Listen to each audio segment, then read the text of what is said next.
go. It's Friday. It's Friday. Let's go. We got some DFS on the docket, baby. I'm so excited. I am ready to kick this episode off. And of course, I am joined by a special guest. If you guys don't know her, you need to check her out. Kelley. Kelley, what's going on? How you doing? You ready to do some DFS today? I'm just wondering if I have to match that energy because my Friday feels like, it's Friday. Friday. Oh, yeah. Well, we already talked about it. You're going to see a movie. I'm over here just building DFS lineups. I got to get amped. If I'm going to build like 2,000 lineups for this upcoming week. No, I'm just kidding. I'm not doing 2,000. I'm just kidding. You know, with the DFS optimizer, right? I might end up building, let's say 150 this week, but we'll see. We'll see how it goes. I'm excited for this week. This week is a little bit different compared to most weeks that we've discussed before. You know, we've had certain spikes, right, with the pricing and certain values that we've had, like the Puka Nakuas of the world, who were still too cheap even a week after, 2 weeks after it was put out. But it seems like the prices are starting to kind of level out. You know, we're starting to figure out, you know, which guys are actually the studs, which ones are the duds thus far of 2023. And with that still comes hidden values. You know, we're still going to be able to find some here and there, but it gets kind of complicated when trying to build these lineups. So Kelley, with that being said, are you trying to chase some of these higher scoring games this upcoming week? Are you trying to chase some of these studs? Or are you somebody that might want to play into the games that might be around the 45 overall over under points scored range?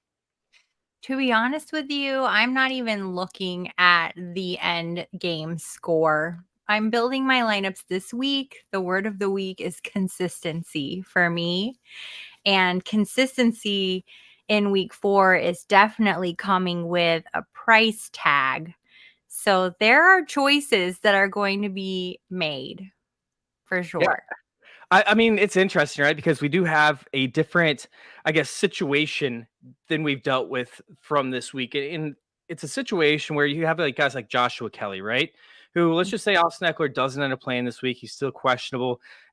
Joshua Kelley actually has a really good lineup. And they played last week. Joshua Kelley did not do well up against the Minnesota Vikings. That's because we had the defense quarter just load the box up against them and force them to throw. You know, they tried to get pressure, and we saw Keenan Allen have an incredible week, right? Mike Williams, he ended up getting hurt. He still had a very good week.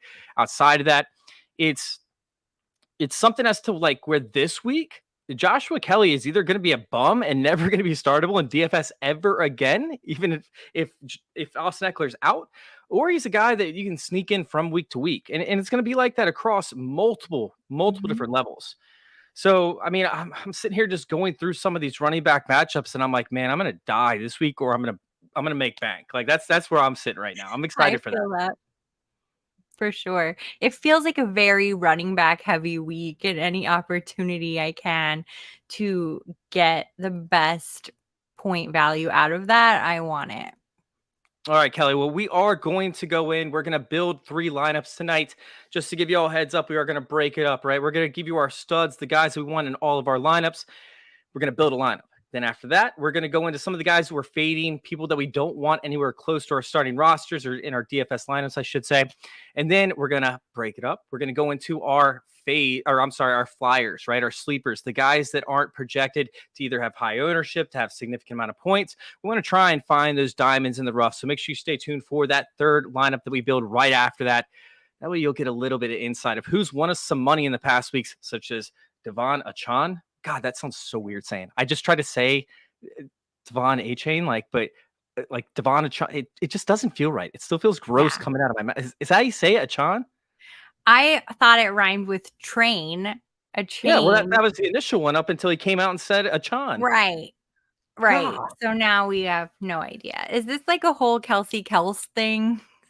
Oh God, let's not do that again. All right, let's go ahead and get this episode kicked off. Let's go.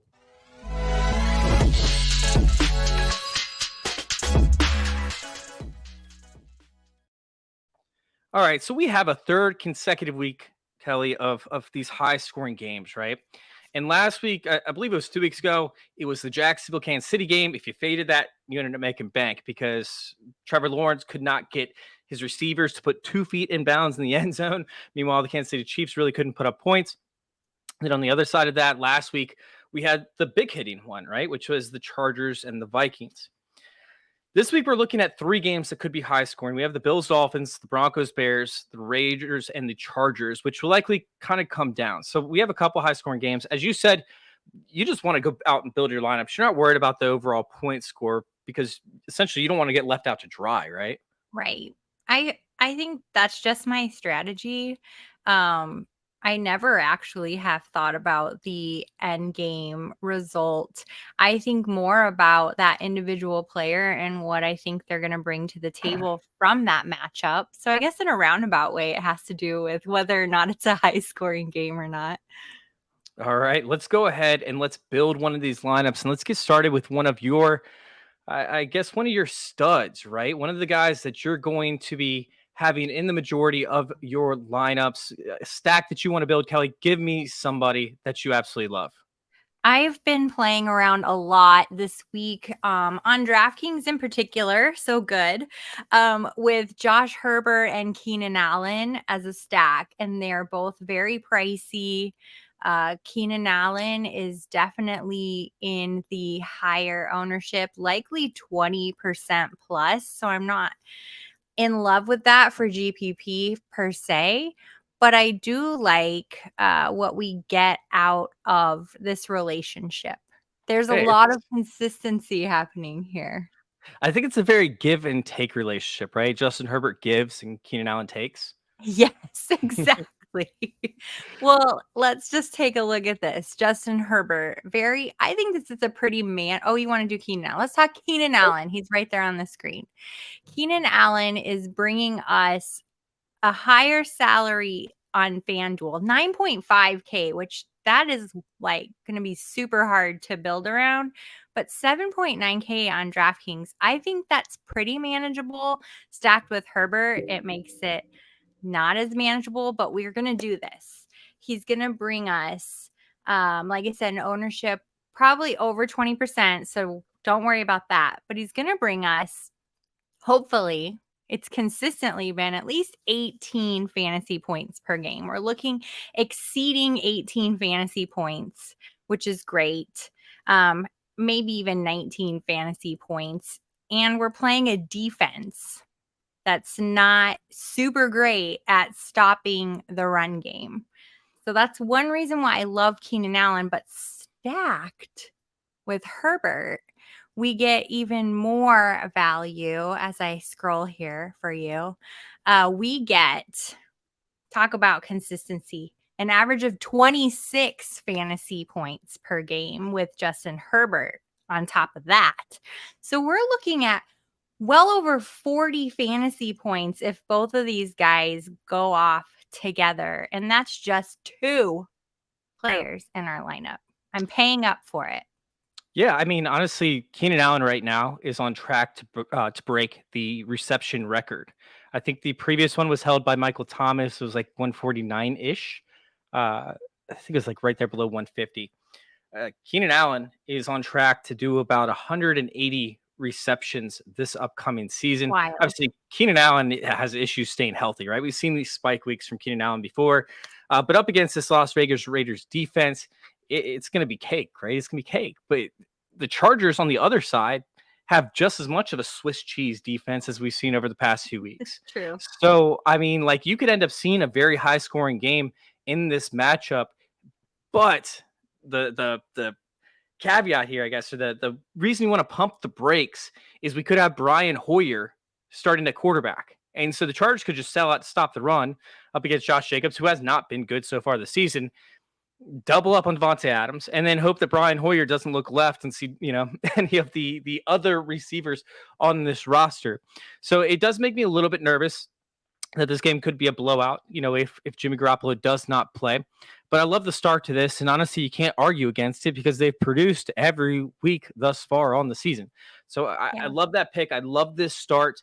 I do want to throw a couple names out to you real quick, some guys that I like that I think are going to be in a lot of my lineups this week. We saw Debo show up on the injury report, so I really like some Brandon Ayuk this week. I think that it could be a very strong matchup against Cardinals, who have been surprisingly good. I know you're a Cardinals fan, so I don't want to go too far on this, but they've been surprisingly good. I just don't know if their defense is going to be prepared for this divisional matchup up against the San Francisco 49ers, who have been red hot. Meanwhile, I think that there's some plays over there for the Texans. I mean, I talk about Tank Dell every week, and I will not stop talking about Tank Dell. That is my baby. That is the person that I love more than anybody else in this world right now. I love me some Tank Dell, and it's Devon Achane. All right. But I think that Tank Dell and Nico Collins, I faded Nico Collins last week. I'm not going to fade him this week. I think that both of those matchups are great up against the Pittsburgh Steelers. I'm going to be playing some of those. Now, my favorite lock plays this week, which is surprising because normally my quarterbacks, I'm like, okay, I'll just figure out who I'm going to play after I situate my studs, right?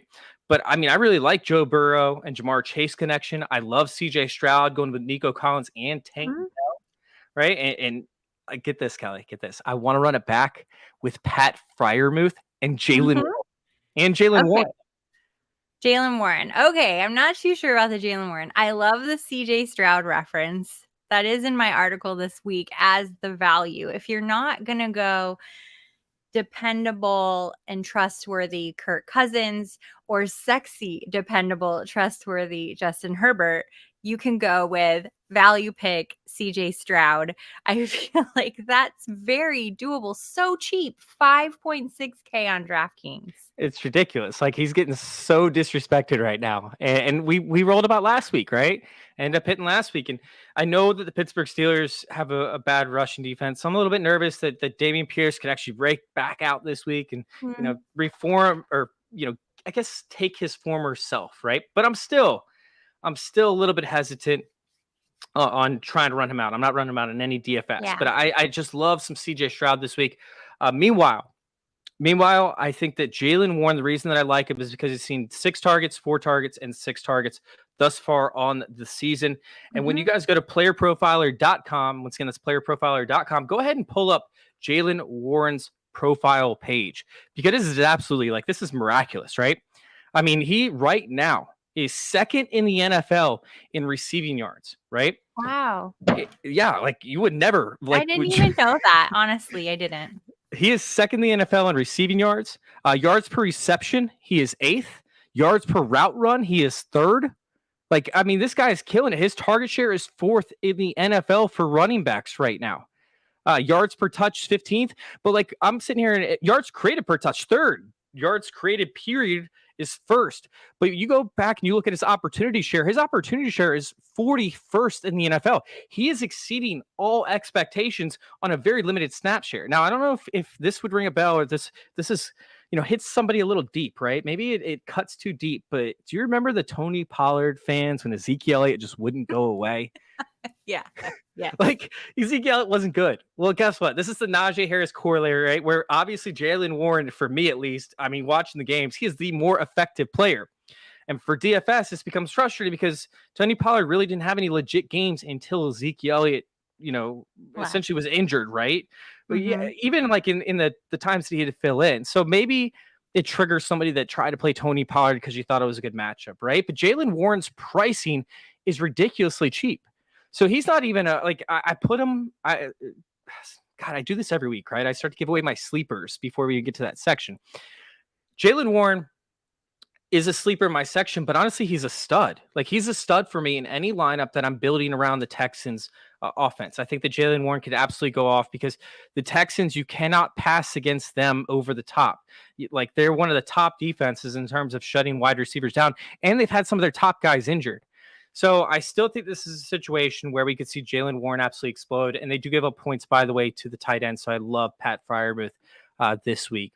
Now, that was a lot. I'm sorry I took over the show. No, I like Pat Freiermuth too. I talk about him a little bit in my notes here because I'm spending so much money up front. And I'm going to spend even more on another wide receiver. I want to save money. And that means I'm either going to need to go with the Muth or Jake Ferguson.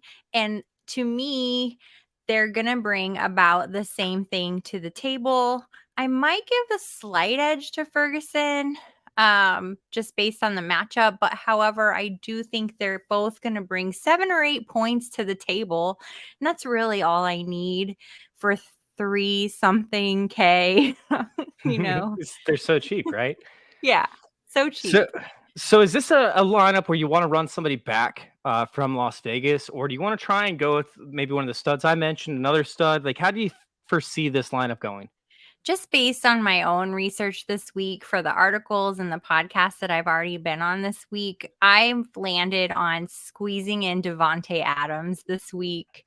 I'm going to make it happen. I think that even if Garoppolo doesn't play, who else are they going to throw to? I just feel like Davante Adams makes magic happen. And honestly, I want it. This actually might be the perfect lineup to get Jaylen Warren in there, right? Because right now we're sending a lot of money spent. I'm going to go ahead. We have Justin Herbert, we have Keenan Allen, we have Davante Adams. This is our lineup right now. We have 4K remaining for all the rest of the players. I would normally put a cheaper placeholder defense down. Obviously, we're going to have to go a little bit less expensive on this. So for now, let's go ahead and let's say that we're going to pick, I don't know, Chicago up against Denver, just for the heck of it. Really? We'll pivot. What else do you want to go to? We can pivot. It's just No, I do. I would go to my defense next because I always like to see how much money I have left. Okay, let's do it. And I was just gonna pull that up and I lost it. I think I played I think I have the Ravens. Do I? The Ravens are a little bit up there. They're sitting up here at 3,200 up against Cleveland, who has been turnover prone thus far in the season. Definitely not a bad play, especially with the Ravens forcing. I made this fit. It is the Ravens, 3,200. All right, we're going to play Ravens at 3,200. Let's go ahead and let's pivot now to either the running back, the tight end. Typically, I go tight end after this, but however you want to do it is up to you. Which position you want to fill in next? Let's go with Muth in our tight end slot. Okay. 3,400. Here's where I'm probably going to throw you off. I ended up playing my flex last, and it is a super sleeper. Is it like just a 3K guy? It is a 3,500. 35. Is that like Michael Wilson territory already? I mean, we can do that. Like if you just want to give that out, or if we can keep on dancing around so you don't give up your sleeper around until it's the last gap. All right, let's go ahead. I forgot all about this, Chase, until just now. All right, so that's not a sleeper on your list then, huh? It's not. No. Okay, let's go ahead and do it. Let's do it then. If it's not a sleeper on your list, let's go ahead and do it. It's not a sleeper on my list because the sleeper on my list is kind of like, why aren't you playing this guy? But this sleeper happens to be Michael Wilson on the Arizona Cardinals. Did you not hear me call that? I called it. Michael Wilson on the Arizona Cardinals. He's projected to bring us 7 or 8 points, just like our tight end. He's got the lion's share of receiving yards on the Cardinals. So I'm all about it. Let's do it. Because again, the kind of the same idea around the Davante Adams, even if Garoppolo is not playing, whoever fills in, they still have to throw to Davante Adams. We've got Marquise Brown. He's not been practicing. So I'm not even sure he's going to play. And we've got Michael Wilson, who has been just catching everything. So there's going to be some long bombs. Just like they would go to Hollywood Brown, they're going to go to Michael Wilson. All right, we're going Michael Wilson over here for that the wide receiver position / flex. I'm down with either one. Let's go ahead and let's hop over to our running backs, I guess. You want to go running back now and give us a little bit of insight as to what direction you went at the running back. Running back, again, we've got to save some money. If we're spending up on Davante Adams, on Keenan Allen, on Josh Herbert, which I do feel good about. And let me say, I typically don't do this. I actually tend to pick very mediocre. Like I would have maybe even gone with a Kirk Cousins this week, but I just didn't like the way the rest of my lineup landed. So here we are spending way more than I'm used to spending. We got to save somewhere. and I am not being a homer here, I promise, but we need to put James Conner in at 5.9K on DraftKings. He's legit. He is scoring 17, 18 fantasy points per game. He's going to get the ball again. Just because the Cardinals may not win this game, probably won't win this game, he's going to get the ball. Yeah, I mean, with James Conner, part of that secret sauce to success either has to do with touchdowns or it has to come with, in the receiving game. And honestly, I don't know that we're going to see any touchdowns from this week up against San Francisco. So we're going to need to see some receptions in that receiving game. It's an interesting setup over here that we have thus far. We could do Madison if you prefer. Alexander Madison also kind of fits the bill for this 5.8K on DraftKings. And he's actually average. You know what? I think I like this one better. No, let's take out Conner. Let's do Madison. Okay. Alexander Madison up against Carolina. Carolina has struggled up against the running back thus far in the season. I mean, he had that greater ones to face, to be honest. But yeah, I mean, for me, I'm like, I do like a chain, right? And Swift, I think, is phenomenal value. Although I don't love the matchup. A Chan. But for me, I'd rather pay down to like the early 5K range where we see like the Joshua Kelleys, we see the Fords, right? Ford had a rough matchup last week. I don't ever play any running backs up against Tennessee. So when we were looking at the yards per carry, the yards created, like, yeah, he got his touchdowns in and that's how he put his fantasy success up. But like, I don't think that that's all Jerome Ford is. And I think that Kareem Hunt knows the system. He walked in knowing what the plays were. Like, it's not like he had to be educated. I think that he's going to stay around a similar snap percentage, and it's still going to allow Jerome Ford to be efficient. Wow, I bumbled through that one. Let's go ahead and let's select our other running back position. We're sitting here with 5,200 left. So yeah, there's a couple options. We're doing well. We could pay up, right? Like we could pay up at running back and we could pay all the way down at the last flex, go all the way down to 3K, which means that we can pay up to 7K at the wide receiver position, at the running back position, or we can end up paying up at the wide receiver position over there in the flex, around 6K or so with 4K at the running back. We want to pay down to that, or we could split it up and go about 5K per position. Kelley, what are you feeling? I've got a 6K at running back and a 4K at wide receiver. All right. They both could be sleepers. One of them is my sleeper this week. What do you want to start with? Just tell us whatever one you give us. The 6K guy. Who's the 6K guy? Person? You know what? I do want to say one more thing about Madison. If you guys are wondering why I waffled, it's looking really good with Madison. You got Kirk Cousins throwing to him, and he's averaging 16 touches per game. So I think that, you're in good shape. If you pick Madison, you might feel more comfortable. So if you're not quite comfortable with James Conner, you've got that. When we're filling in our other running back position, I feel like we're very running back abundant this week. And Zach Moss, to me, felt a little bit like a steal, an extreme value, let's say, at 6K, because even though he was out week 1, he's been averaging 27 touches per game. 27 touches per game. 20 fantasy points per game. And we're going up against a defense that is ranking as low in some databases as 25th in the league at stopping the run game. So I felt pretty good about Zach Moss, and his rostership is just at 9%, which is very low mid-range. Now, Kelley, I have one player, right? Typically that I can't get on board with.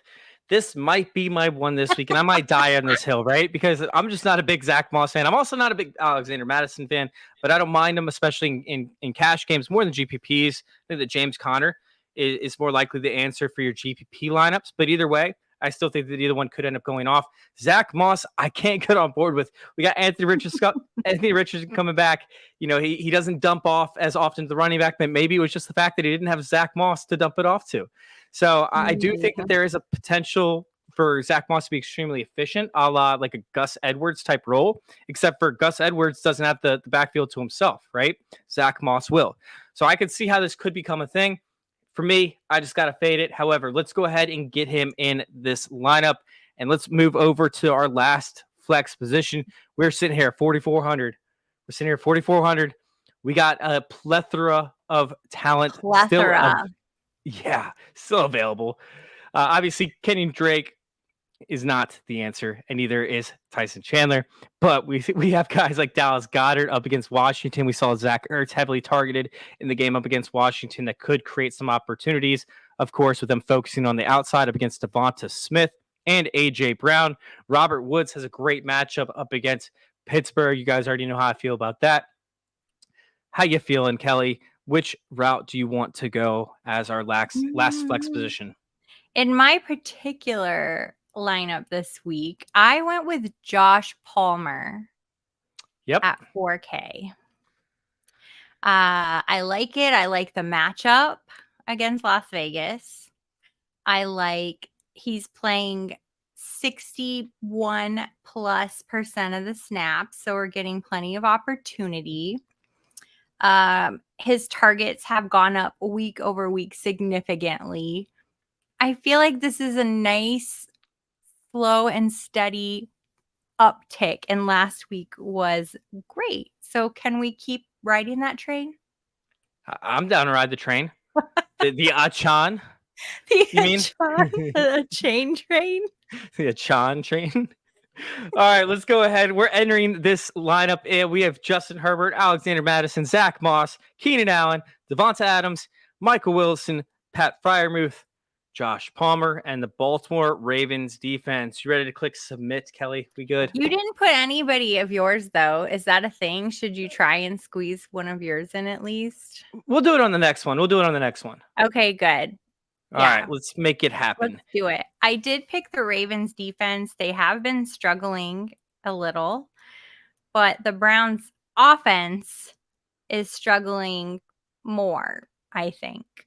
They're way more volatile, so I'm feeling pretty good spending that $3,200 on the Ravens. I love that. Kelley, we got something that not only are we required to do, but probably something that you use, something that I use, and I got to give everybody a heads up as to what that is. Are you ready for it? I'm ready for it.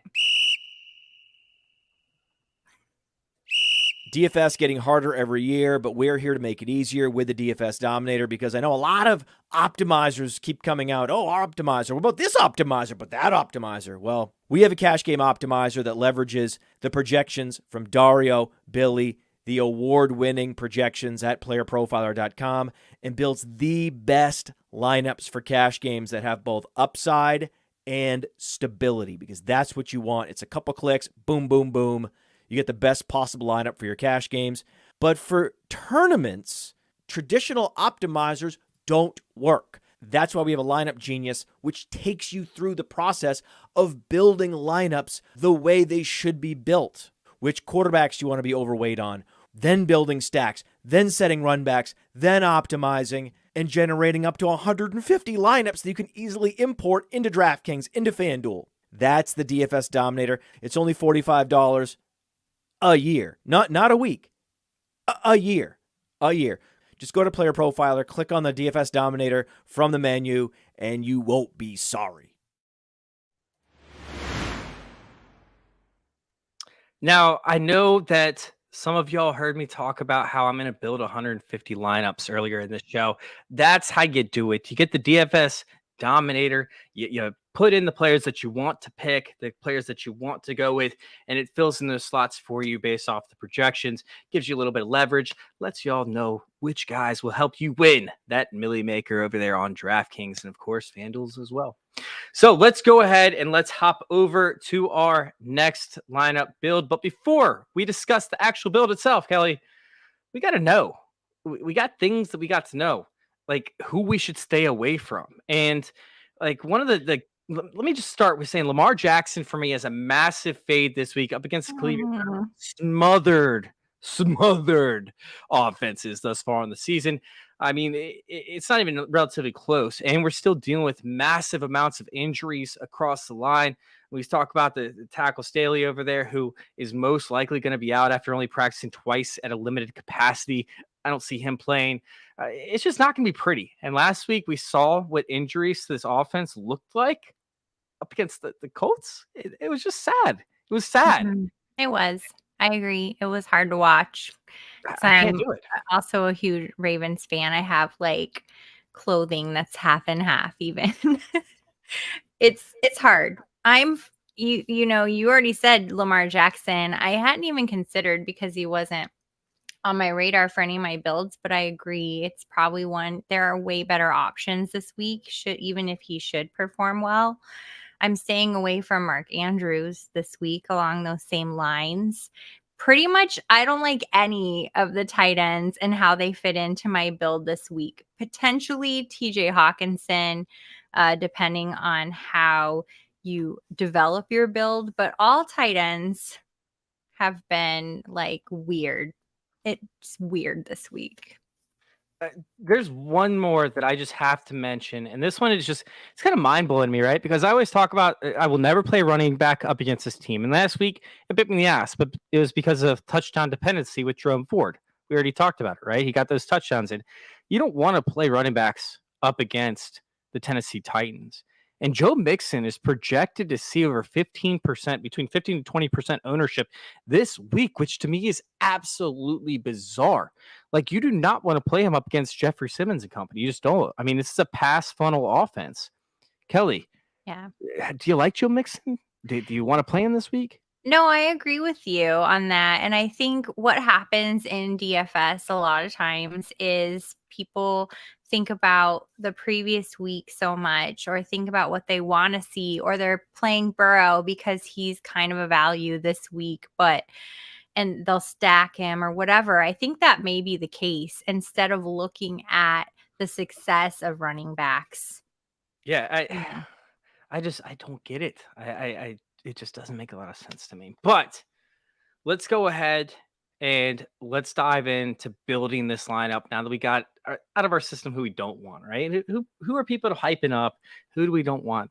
That's Joe Mixon in capital letters. Somebody that I do want to play. All right. I talked about prior to, I really do like Joe Burrow this week. We discussed that.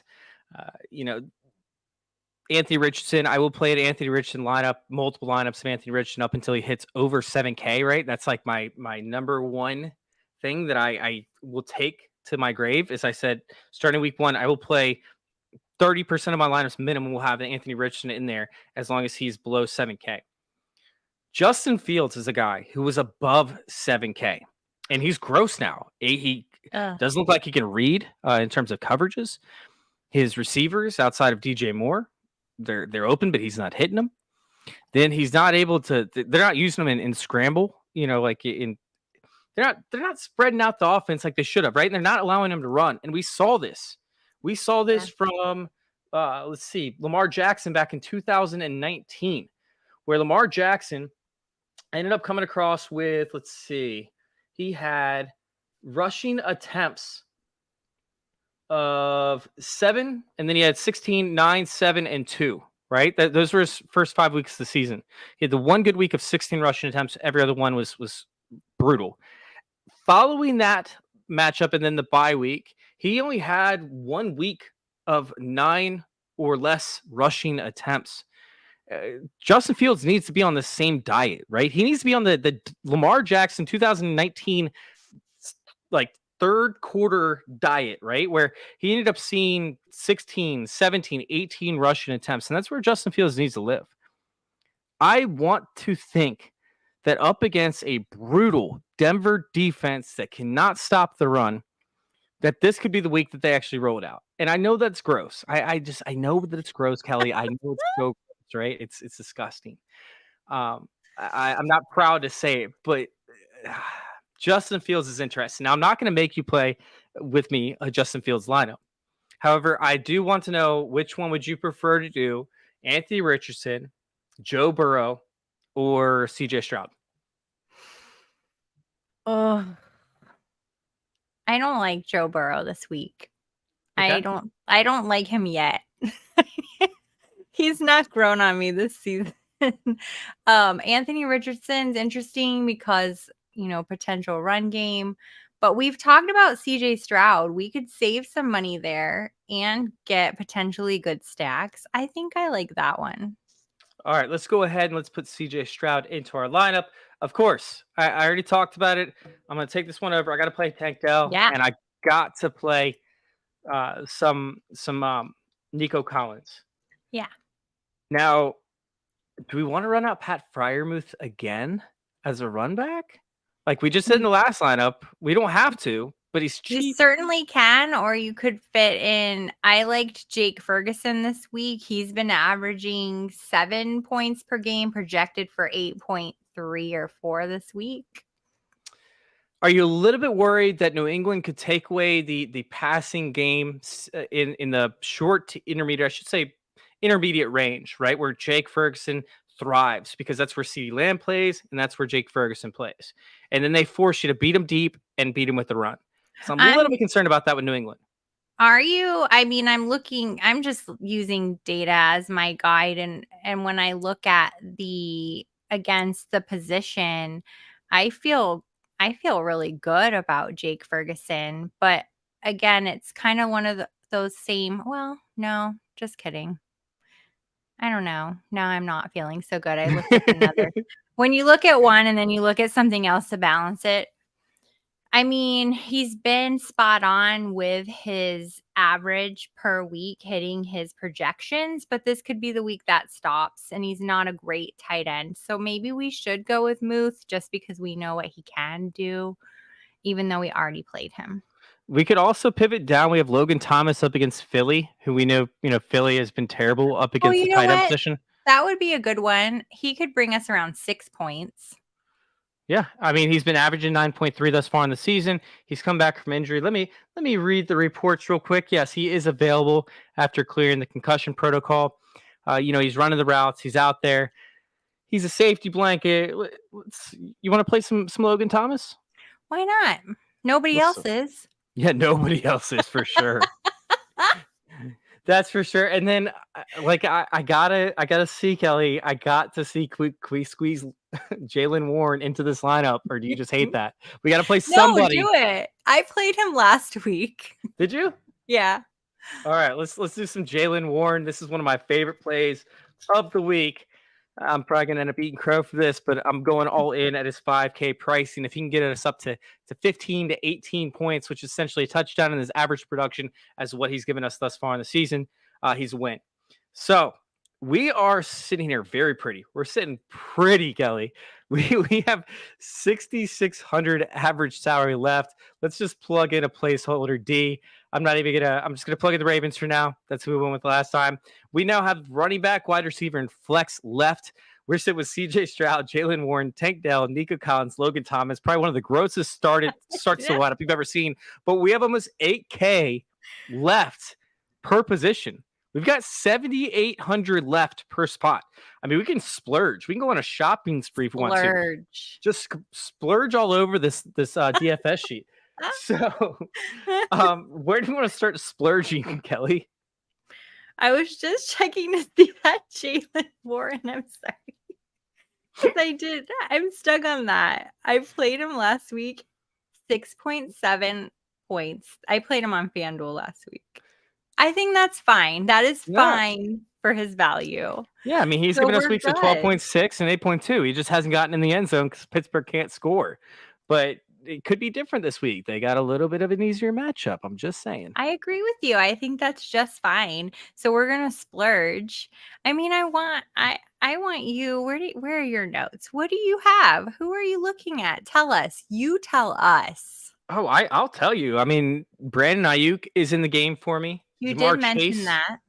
Jamar Chase is definitely in the game, and we can go Jamar Chase right now up against Tennessee, who we know is a pass funnel defense, and that will still leave us with 7,800. If we go Ayuk, I'm just going to do this real quick. I'm going to throw in Jamar Chase, and I'm just going to throw in Ayuk, and I just want to see where that leaves us, because I like Ayuk. I'm wondering, do you think that Joe Burrow's over the hump?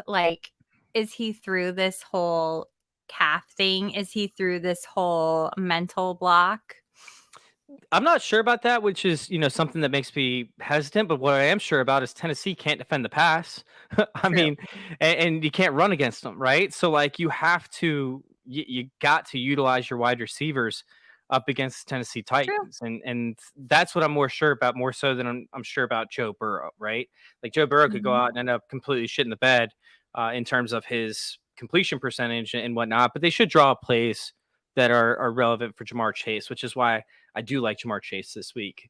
I'm I more think so that banking on Tennessee just allowing him to pass all over him. it's a similar thought process on why I put in Devontae Adams last week. Not sure if Garoppolo's even playing or not. That is their wide receiver one, Jamar Chase. He catches everything.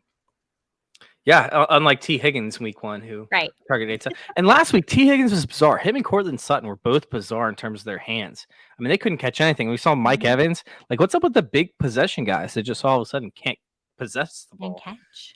Yeah, they're not possession guys anymore. All right, so now we're left with 9,200. The only player that we cannot play is Justin Jefferson. So we have like Tyreek Hill, Christian McCaffrey, Austin Eckler. Since this show has started, has moved from questionable down to doubtful. Stephon Diggs is another guy. Devonta Adams is still there. I'd like to max our cap and go with Tyreek Hill or Christian McCaffrey. How do you feel? I like Tyreek Hill, and I'll just tell you my observation. Again, I'm not trying to be a homer, but I have noticed that while Christian McCaffrey's rostership on DraftKings is at 14%, he is not the highest. And I think that is due to the tough Cardinals defense that has been out there, and there are better choices, less riskier choices. So I like the Tyreek Hill. I do realize they're playing Buffalo, which is a phenomenal defense, but I just feel better about that one. Yeah, with Buffalo, a big part of their defense has come up against really bad offenses, right? Like they sacked, Sam Howell, pretty much sacked his lights out the entire week last week. But Sam Howell's also one of the worst quarterbacks at taking sacks. He has an average of like 2.8 seconds in terms of time to throw, which is ranked 9th, but he's taken the most amount of quarterback hits. And I think the most amount of sacks outside of Russell Wilson thus far in the season. That might be reversed. The O-line has allowed the most amount of sacks. The O-line's allowed 19 times they've allowed the quarterback the line to break.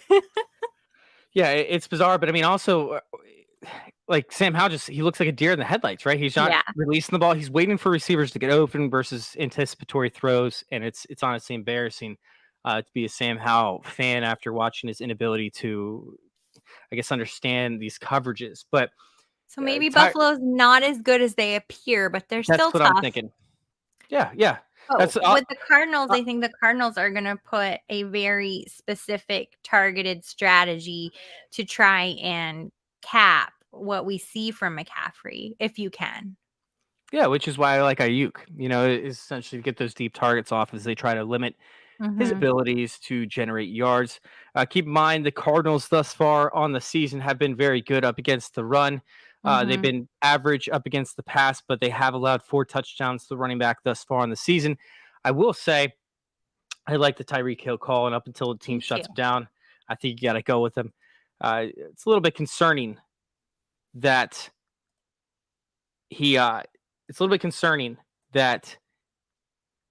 he does have Jaylen Waddle back. I'm sorry, excuse me. He does have Jaylen Waddle back, but I do think that that's an option there. Now, since we went Tyreek Hill, it forced Ayuk out of the lineup, so we got to come up with a running back, and James Cook up against Miami. He's a way to get that run back going. James Cook, you think? Yeah, I think James Cook works. He falls into that tier of, I would say, slightly better than Madison. But we're looking at like that James Conner, Madison, Cook, like they all kind of fall in that same tier, I think. So would you rather go James Cook and Tyreek Hill or Ayuk and Christian McCaffrey? I mean, Ayuk and Christian McCaffrey definitely sounds more sexy. I thought you were baiting me here saying we were getting both Ayuk and Hill. No, because we filled in the flex. We needed a running back. We can also boot out Chase. I wasn't paying attention to those tiny letters. We can.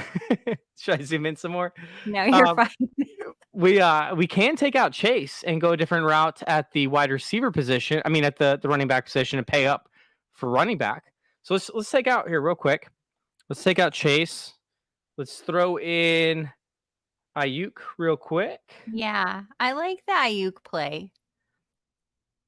There's more versatility there than you get with just limiting yourself to Christian McCaffrey, I think. I like this. We get Tony Pollard at 7,800 up against New England, who I think that's what New England's going to do. That's what they're really good at, is taking away intermediate passes. I think that's strong. I think that's a great lineup, and I actually love Tony Pollard for this week. So yeah, I'm all on board with this lineup. This everybody loves Tony Pollard this week, but that's okay. Yeah, you can't just always zig and zag. To be able to get Tyreek Hill, Brandon Ayuk, and Tony Pollard on the same lineup, you gotta end up playing the Jaylen Warren run back with CJ Stroud, Tank Dell, and Nico Collins. I don't think too many people are doing that. Let's go ahead and let's check out this defense real quick. We have the Tennessee Titans up against Cincinnati. That's not a bad matchup, although the Titans don't force a ton of turnovers. The Ravens up against the Saints. Do we ever hear news about Derek Carr, that he passed that, or is he out? I thought the Ravens were playing the Browns this week. Oh, yeah, no. We're talking about where was I? We were talking about the Saints up against the Buccaneers. Oh, no, I have not heard about Derek Carr being back yet or not. Yeah, he's dealing with a little bit of a shoulder injury. So let's read the report real quick. Yeah, he wants to see how Derek Carr is feeling after practice on Friday. So we have not heard what the update is on that. But that could be Jameis Winston up against the Buccaneers defense, who's been very solid thus far on the season. They're one of the top scoring defenses. Carolina up against Minnesota could end up being fun, although that's not a defense I would love to play. And then the Chargers up against Las Vegas makes a lot of sense. I actually love the Chargers against Vegas if Jimmy Garoppolo does not play. You pick. All right, let's go ahead. Let's pivot up to the $100 extra on the Buccaneers up against New Orleans, and we'll play that by ear, whether or not Derek Carr actually plays or not. All right, we're entering this lineup in, and we are hopping into our final segment. Listen, we're going to get some picks right.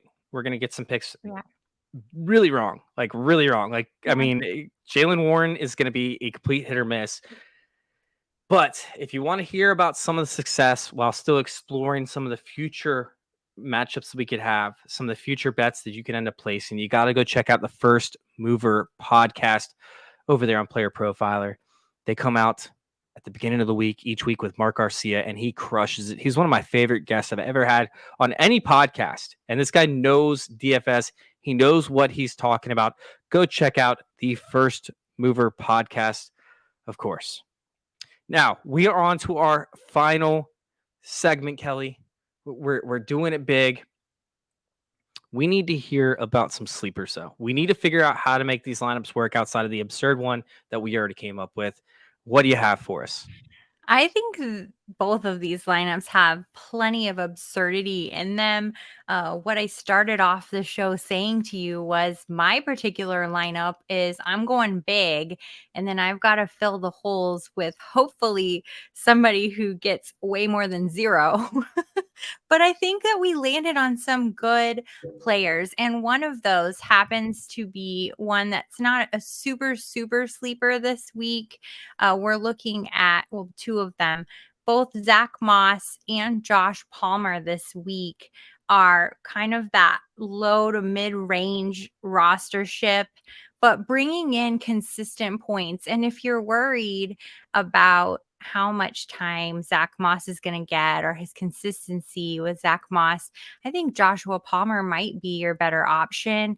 The opposing rank is pretty bad against wide receivers when you're looking at Las Vegas. I think He's going to do pretty great, projected for nearly 12 points on DraftKings. We're looking at 9 or 10% projected rosterships. And just to give you some comparison, the highest rostered players are 20% for Keenan Allen, 18% for Devontae Adams, 16% Puka Nacua. So if you're worried, if your strategy revolves around rostership, Josh Palmer is a good option for you. I've got a few different guys, and I like Josh Palmer. I think that's interesting. I think that a lot of people are going to be switching over to Quentin Johnson. I think it's going to be dispersed, right? Like our ownership percentage that we're seeing right now, that's not going to be what we see come Sunday morning, just because there's so many different dependencies on these roster builds, such as Jimmy Garoppolo, which we brought up multiple times tonight. So I do think the roster is going to change. I do think that Joshua Palmer, at that point, the heat's going to come down a little bit because the news did come out on Monday. By the time Sunday rolls around, we're not going to see as high of ownership. But I do see a few different opportunities here to capitalize. And one of those opportunities is Elijah Mitchell, who hasn't been involved for the 49ers. He goes up against the Cardinals, who have allowed touchdowns up against the position. And if, let's just say, Christian McCaffrey gets his early on in the first half, and it is a blowout, we could see a second half where Elijah Mitchell could see 60% or so of the rushing attempts. If he can come out with a touchdown or two by the end of the game due to turnovers, like we saw last night, or I should say on Thursday night with the Detroit Lions, how they were able to force turnovers inside of the opponent's territory. Elijah Mitchell could walk out of this one with two touchdowns, 60 yards, and you'll be happy. Meanwhile, Joshua Kelley, I like him, especially if Jimmy G does not play. Short field opportunities. Austin Eckler's now doubtful, and a lot of the rostership is over him. They don't want anything to do with him because he screwed him over for the past 2 weeks. Well, 2 weeks ago, they ended up playing, I believe it's the Tennessee Titans. So I said, hey, don't play Joshua Kelley this week. Don't do it. Last week, I was like, you could play Joshua Kelley, but we could see a Minnesota defense that sells out to stop one thing, and then they try to get turnovers on the other thing. They did it up against Joshua Kelley. I think that Joshua Kelley, this is a perfect time for him to strike with a big DFS week. If it doesn't happen for him this week, I'm out. I'm done. I'm washing my hands of Joshua Kelley. But this is the make or break week, so I will be playing him to some extent. Did you see the note there in the comments? Somebody popped in saying Mitchell is limited again today with a knee. I did miss that. So make sure y'all check the injury reports. Keep an eye on that. Yeah, please keep an eye on that. Meanwhile, Devin Chan, he is a guy that is not heavily rostered. He's going to come in at less than 3%. I don't know why. This dude was a smash hit.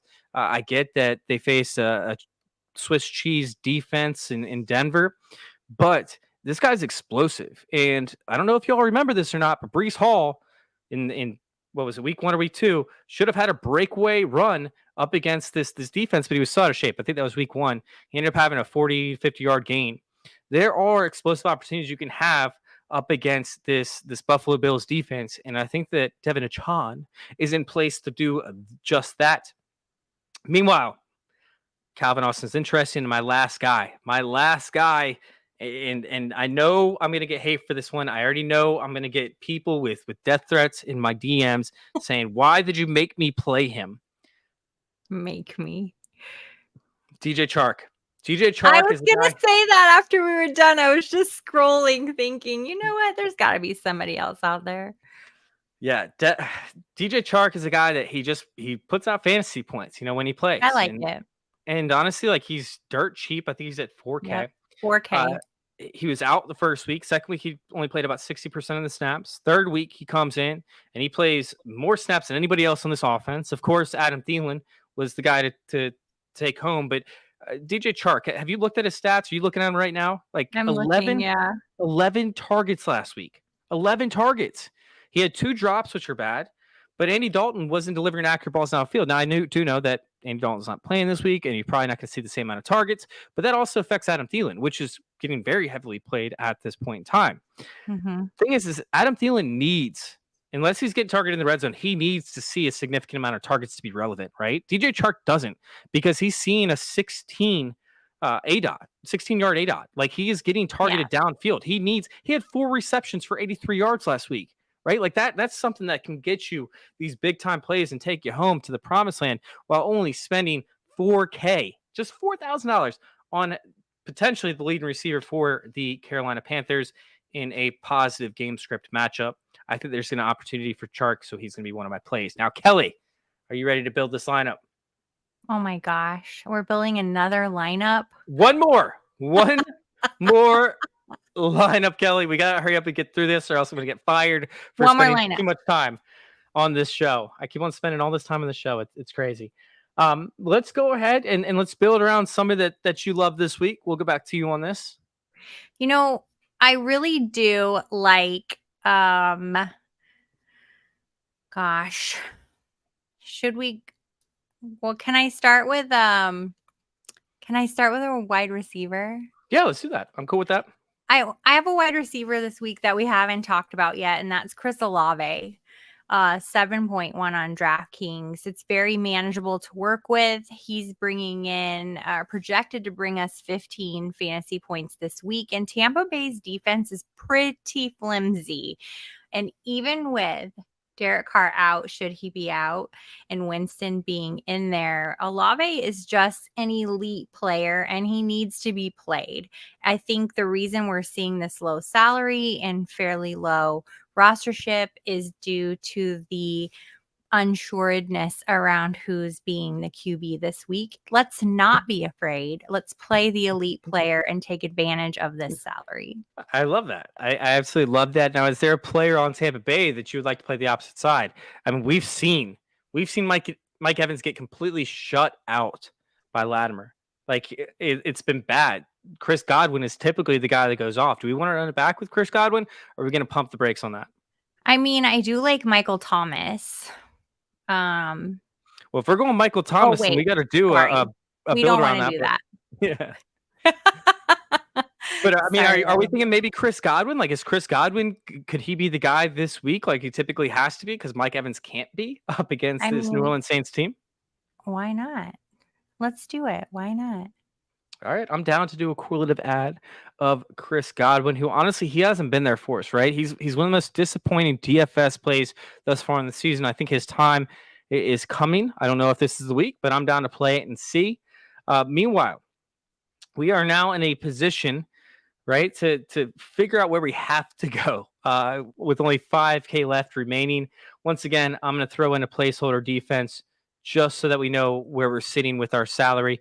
We got Chris Olave, we got Chris Godwin, the pair of the Chris's up against each other this week with the Ravens defense, and that means we have 5.5K left, which most likely means that anybody above 7K for the quarterback position is going to be out, unless we want to just throw all these sleepers in, which we can.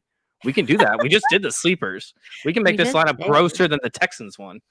Oh my gosh. Where do you want to go with this? How much do we have left per player? 55. 55. 5550. I mean, we could go with an Anthony Richardson solo rolled out. Like, we can roll him out butt-ass naked like I normally do every week. Do you like Isaiah Pacheco? I don't think I've ever used that name in GPPs, but I'm not against it. Isaiah Pacheco has been averaging 14 touches per game, 12, 13, 17, averaging 11 fantasy points per game. Running back over there in Kansas City. That feels really inexpensive. Is he on a night game? I don't know what time that is. I think it's a night game, because I honestly have not seen him on any sheet thus far this season. But we can pivot down to a mid-range running back if that's what you were thinking. Oh, okay, because we're looking at main slate. Is that what we're doing? Yep. Dang it. Okay. Well, just ignore me. You're good. Should we get a little gross with the Joshua Kelley take? Why not? You talked a lot about him. I have. I've spent too much time talking about Joshua Kelley this far in the season. Meanwhile, why don't you marry him? I do think I do think that there's going to be running lanes aplenty in the Chicago-Denver game. I do want to squeeze Javonte Williams into some lineups. Do you hate that? No, I don't hate that. I was going to say Javonte Williams or take the gamble on Najee Harris. Oh, God, I can't do that. I can't, Kelley. I really want to. That's against I think my Javonte code. has a great Against the matchup big there, tilt and code. I think that's a great matchup for the Javonte play. All right, let's do it. Now we're still sitting. We didn't move much. We're sitting at the 5,600 range. This is team mediocre, which always wins, by the way. Oh my God. I don't know if that's ever happened or anybody's ever said that. But that happens to me all the time. I love that. I love that for you. I'm thinking that like all these different wide receivers are options, but we talked about DJ Chark, talk about mediocre in terms of fantasy production, but for the pricing, the ROI is great. Talk about mediocre. I mean, there is that. Let's go ahead. Let's plug him in just to get some wiggle room with this cap. Otherwise, we're gonna be sitting here playing $5,500 players all night. Okay. All right. Because we're gonna save a lot in our tight end unless you're paying up. Yeah, I mean Hawkinson's interesting in terms of a pay up. I don't really want to do it, but I could see where it could work. I still like Freiermuth again.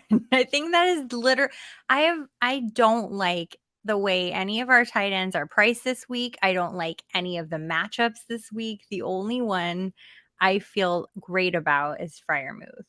You know who I did a late discovery of after I actually did the show sheet for this, Kelley, is Dalton Kincaid, who, listen, Dalton Kincaid's been a guy that I've been a fan of all season. So this is nothing new for the fans that are listening. They've heard this show before. But let me just throw this out here to you.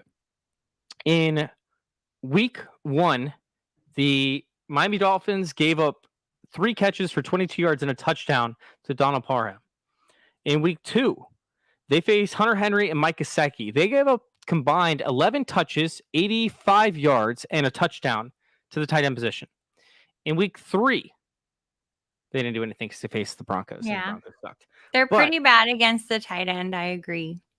But I'm not sold. I'm not sold. I just want to throw it out there that I like Dalton Kincaid. Everett. Gerald Everett's been a staple. Las Vegas can't stop the run either. So, or the passing game, or the running game, or the anything really.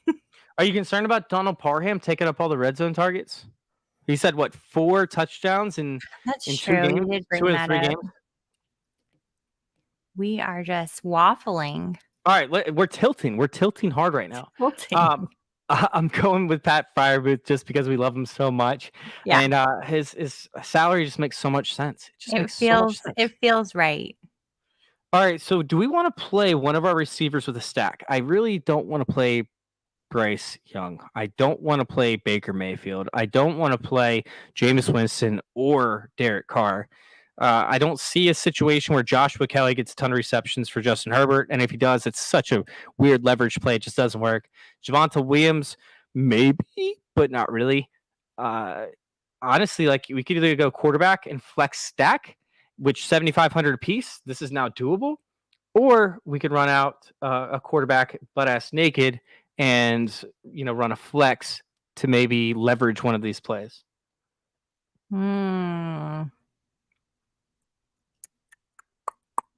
I think we stack the flex and the QB. All right. So where do we want to go at the quarterback position? Let's see. I mean, Russell Wilson, if we stacked him with Cortland Sutton or something along those lines, it can make some sense up against Chicago. Maybe this is their get right game. And they still have Javonte Williams. So if he does catch a few passes, which he's been known to do, it still works in Russell Wilson's favor. Where are you feeling? Give me a direction.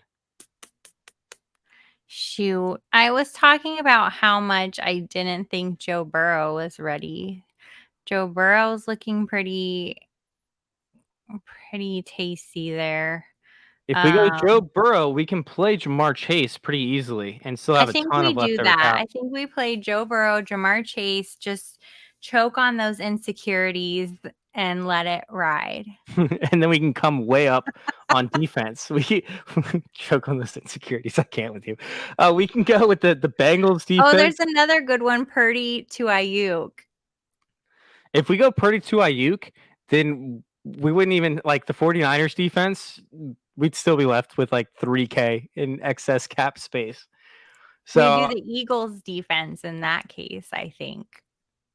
Well, we go per Ayuk if you'd like to. And honestly, we could still go the 49ers defense, but we just have so much remaining cap at that point and not enough time on the show to rebuild the lineup.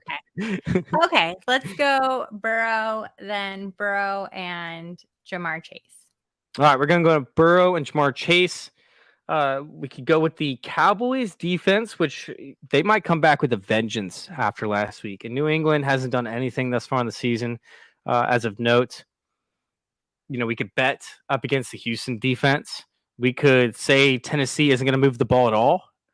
And we could go with the Cincinnati defense because Ryan Tannehill has been trash. Which one of these top tier defenses do you want to go with? Well, we're just $100 shy of where I wanted to be. Do we need to pay down at one of these other positions? No, it's fine. I would love to play the Eagles defense. Don't get me wrong, but I also think that they're going to be the most owned defense on the slate. Let's take Cincinnati. All right. I'm down to do Cincinnati. We got Cincinnati loaded up, which we did not see coming. I did not see coming at the beginning of the build whatsoever.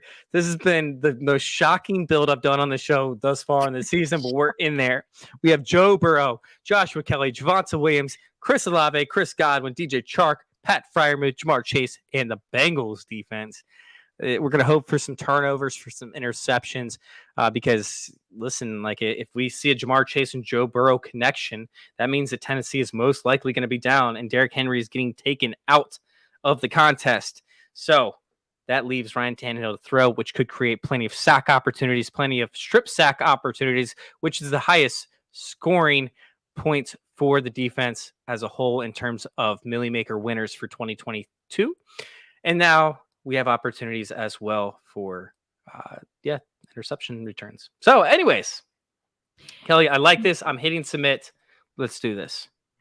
We started out, I feel like, this is so strong.